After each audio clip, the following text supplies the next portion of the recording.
Song for all of us, so sing along with us. When all I see is the battle, you see my victory. When all I see is the mountain, you see the mountain move. And as I walk through the shadows, your love surrounds me.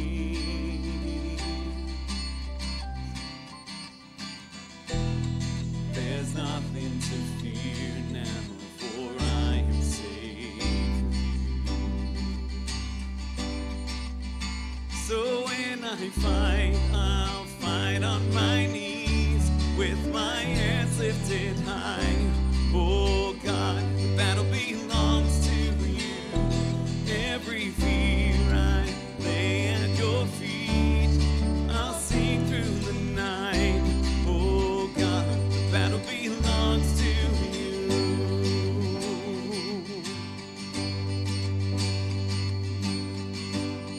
And if you are for me, who can be against me?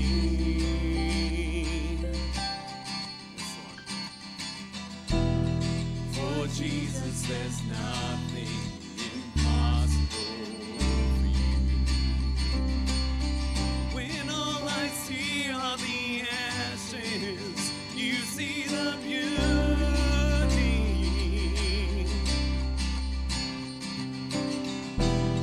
When all I see is a cross, God, you see an empty tomb. So when I fight, I'll fight on my knees with my hands lifted high.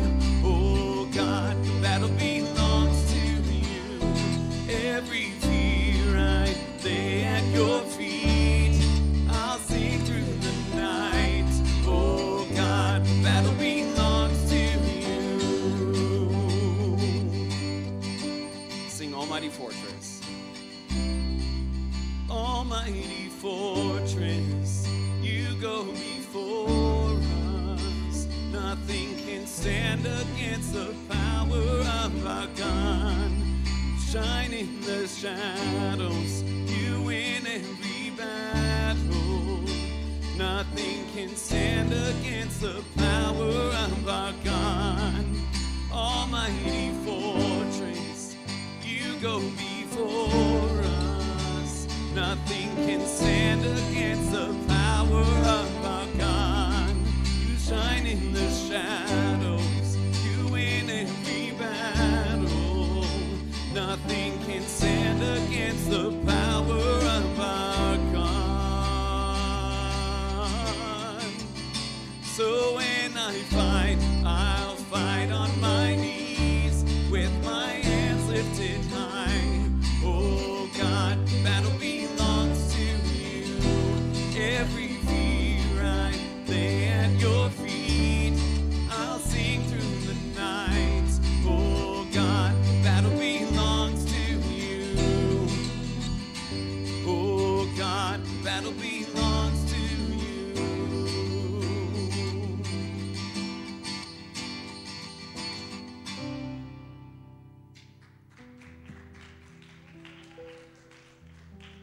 All right, let's go ahead and say a quick word of prayer. Dear Lord, I appreciate this opportunity to be able to be here with all your kids, because I'm one of them too.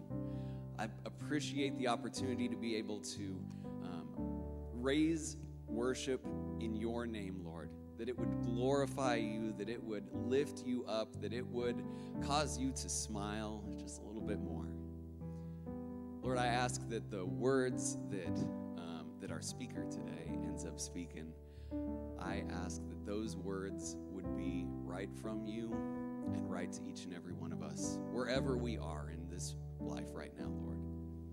So I ask that you would bless this chapel and that you would bless each and every one of us in it. In your awesome name, Lord. Amen. You may be seated.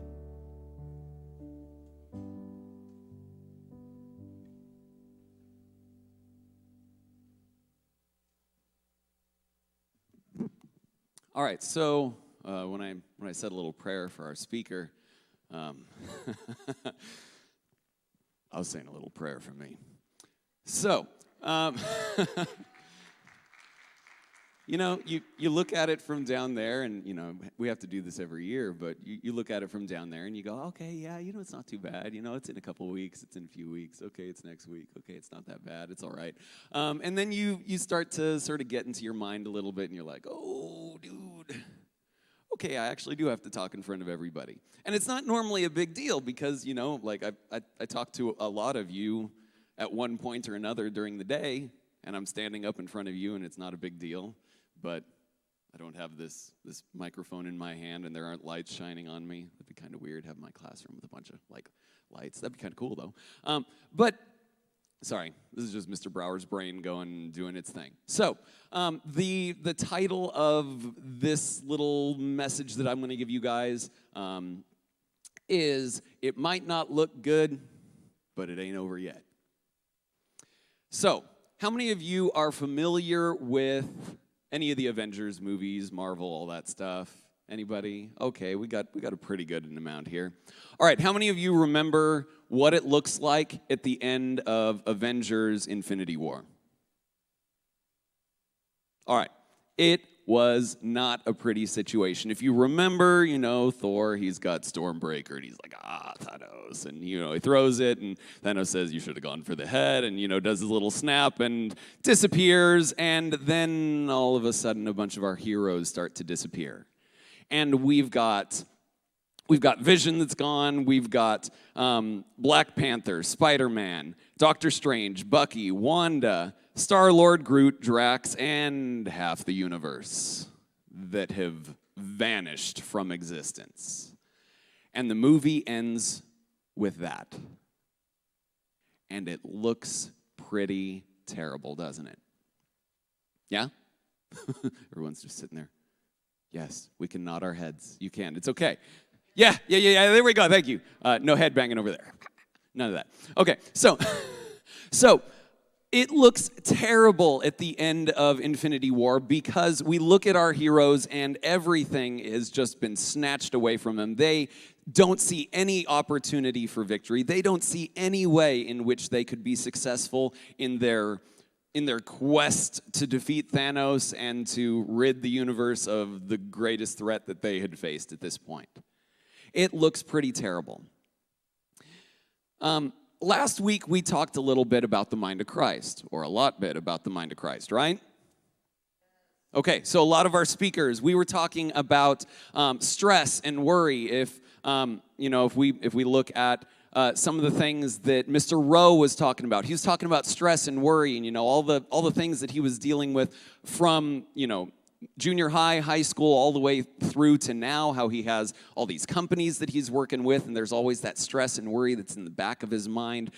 We had people talking about feelings of worthlessness and concern over, what am I doing in this world? And we even talked about feelings of depression and how we can sort of deal with that. Remember our little tree that sometimes needs a little bit of trimming because we've got these different worries and things that need to sort of be pruned away in our lives.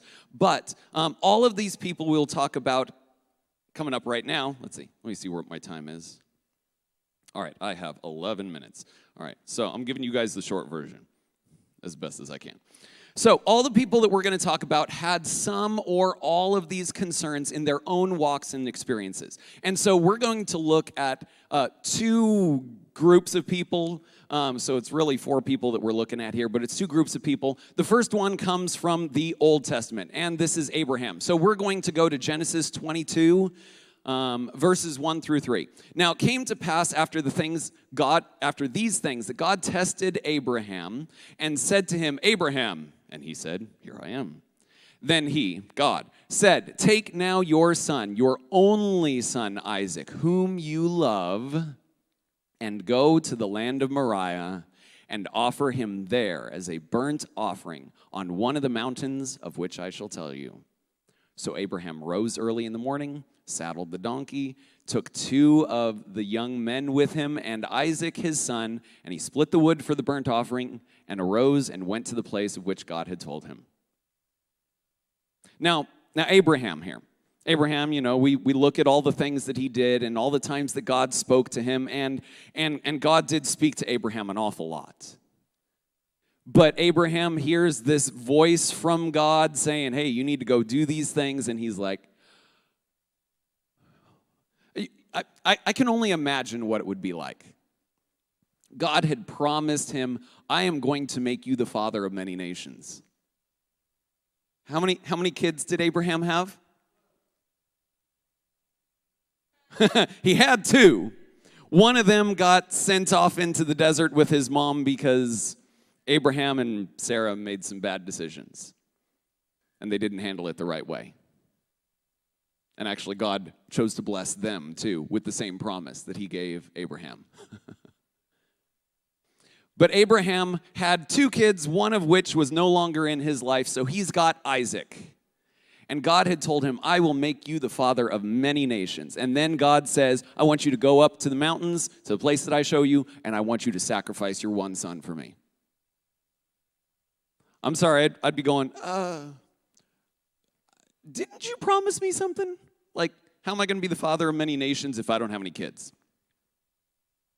A little bit of a wrinkle in the plan, I might think. So, so Abraham goes off into the land of Moriah, and he, takes his son up there, and we'll leave that part of the story there for a moment. But an interesting little fact: the land of Moriah, if you go forward in history a little bit, I'm like, it's the forward for me that way, but it's forward for you this way. If you go forward in history a little bit, Mount Moriah, this is the same place where David, same region, the same mountainous region where David built an altar to God. And that David's son, Solomon, built the temple to God. And if you go forward in time, we have the city of Jerusalem there, and we have where God actually sacrificed his one and only son for us. Kind of cool little connection there. So Abraham has been told to sacrifice his son, and things do not look good. Okay, we're going to switch gears to a different story, but we'll get back to Abraham in just a minute. So then we meet a friend named Paul. We're in the New Testament now. I know, I said this is going to be sort of a short version. So in Acts 9, verses 15 and 16, Paul has been knocked off his horse, off his donkey. Jesus has said, why are you persecuting me? And he's like, I thought I was doing the good things for the church. And Jesus is like, nope, you got to change things. And Paul is blind, and he is instructed to go meet a fellow by the name of Ananias, and a fellow by the name of Ananias is told to talk to him. Now, Ananias has an issue with this because Paul's been trying to kill a bunch of Christians, and Ananias just so happens to be one. And so God tells Ananias, I want you to do this. And he's like, I don't know about this plan, Lord. And the Lord said to him, go, for he is a chosen vessel of mine to bear my name before Gentiles, kings, and the children of Israel. For I will show him how many things he must suffer for my name's sake. It's kind of interesting right here. Paul got a sort of an interesting promise from God, but it wasn't quite the promise that a lot of other people had gotten. It wasn't, oh, his life is going to be great. Paul got lots of promises from God, like, you are going to go through this terrible thing. Why are you going to show me that? Oh, and by the way, you're going to go through this terrible thing too. I will show him how many things he must suffer for my name's sake. Now, Paul had been, after this promise was made to him, Paul ended up being exposed to quite a few interesting little persecutions and beatings and imprisonments and other fun stuff. Not really fun stuff. And Paul was sitting in a jail cell with Silas. So we fast forward now to chapter 16 of Acts. And Paul and Silas they'd been preaching, and there was rioting and all sorts of other stuff that was going on, and it was decided that they were going to be whipped, they were going to be thrown in prison, and that's where we pick up in Acts 16:23. And when they had laid many stripes on them, Paul and Silas, They threw them into prison, commanding the jailer to keep them securely. Having received such a charge, he put them into the inner prison and fastened their feet in the stocks. This is not a good-looking situation. This is not the kind of thing where we go, oh man, like God is in control. Now, obviously, Paul knew that there were lots of things that he was going to have to endure. Abraham knew that God had told him he was the father of many nations, but they couldn't necessarily see how it was going to unfold as God had promised them. But before we read this next verse, Paul and Silas hadn't read chapter 17 of Acts. Does that make sense? Chapter 17 of Acts had not yet been written. They didn't know that there was going to be more to this story. They hadn't read, oh, by the way, we're gonna sit here, and actually if we read right there in verse 25, it says, but at midnight Paul and Silas were praying and singing hymns to God, and the prisoners were listening to them. And they didn't know that their chains were going to be any different than just the chains that are around their arms and feet, and there would be nothing else. So they were just sitting there doing the one thing that they could. They were praising God and saying, you know what? We are going to lift you up even in this terrible, nasty dungeon that we're sitting in. And suddenly, there was a great earthquake. They didn't even read verse 26 when they were doing verse 25. And suddenly, a great earthquake. There was a great earthquake, so that the foundations of the prison were shaken, and immediately all the doors were opened and everyone's chains were loosed. They were praising God just because that's all that they could do.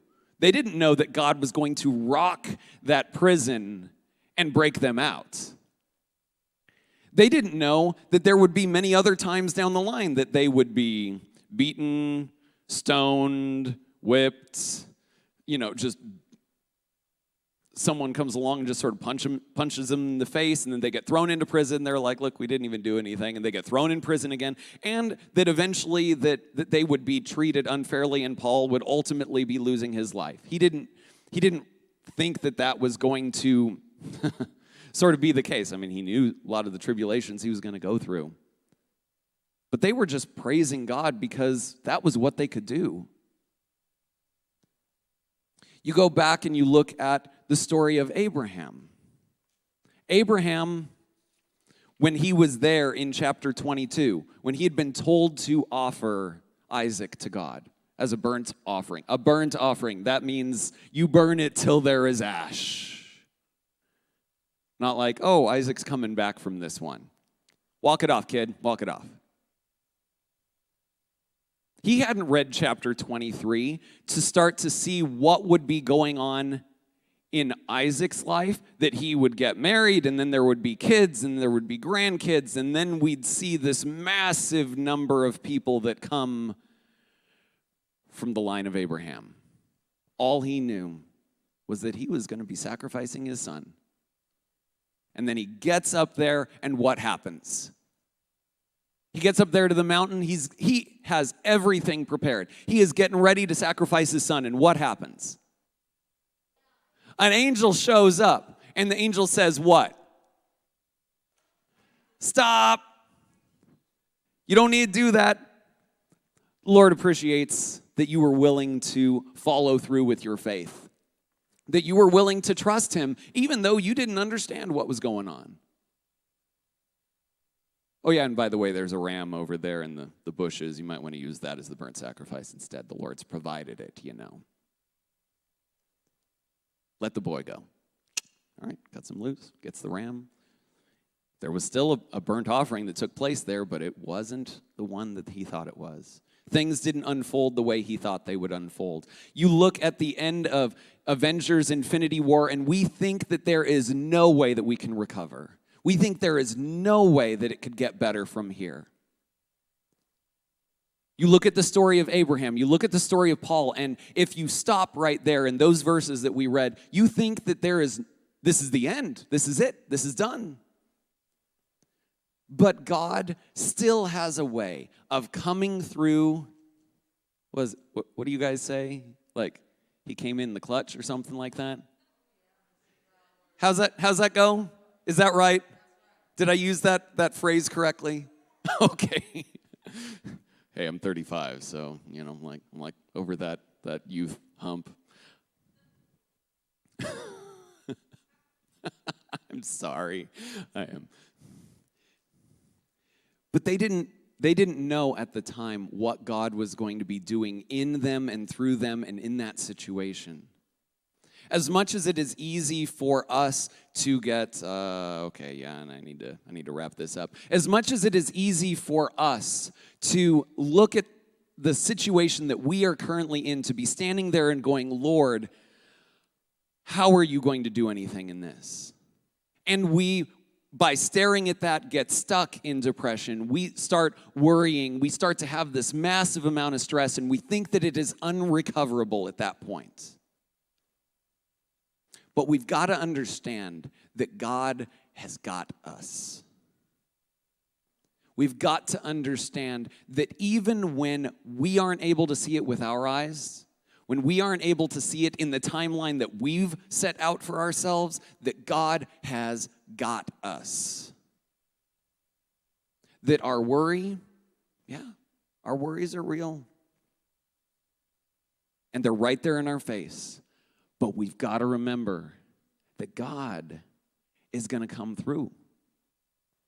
It might not look like what we have planned, but God is going to come through for us. He's not going to leave us hanging out to dry. He's not going to leave us on our own where he's going to say, fend for yourself. He is going to be right there with us. In the same way that Shadrach, Meshach, and Abednego, when they were standing in that fire, they knew that God was with them because in that moment, their eyes actually saw that God was standing there with them. If they hadn't been in the fire, they probably wouldn't have seen him. But standing in that fire, they knew that God was with them. Nobody could convince them otherwise. No other way would they have made it through that situation. Don't be discouraged. Don't let the worries and stresses and concerns of this world keep you from the knowledge that God has got you. He's got your back. He's going to carry you through. I hope that you guys can take that as a message of encouragement to you. The story is not over. It might look pretty bad right now, but it is not done. The last letters haven't been written for us. I mean, God's seen what's going to happen. He's got us, though. Please be encouraged as you go out this week. Know that God has got your back. Know that he has your story still in his hands, and he's going to protect you and take you through it. So I'm going to wrap this up, and then you'll be dismissed. Dear Lord, thank you for the opportunity to spend about 15 minutes talking with a bunch of people who love you and that you love dearly. I ask that these words would have reached at least one of them. And Lord, speak to me through my own words that I've said here today. Lord, let me not forget that you've got my back, that the stresses, that the worries that I'm constantly facing, they're nothing in comparison to your ability to support me and carry me through it. Let me remember that you've got me. So thank you for speaking to me, Lord. And bless us in this day, and bless us as we go out from here, Lord, in your awesome, wonderful name. Amen. All right, you may be dismissed.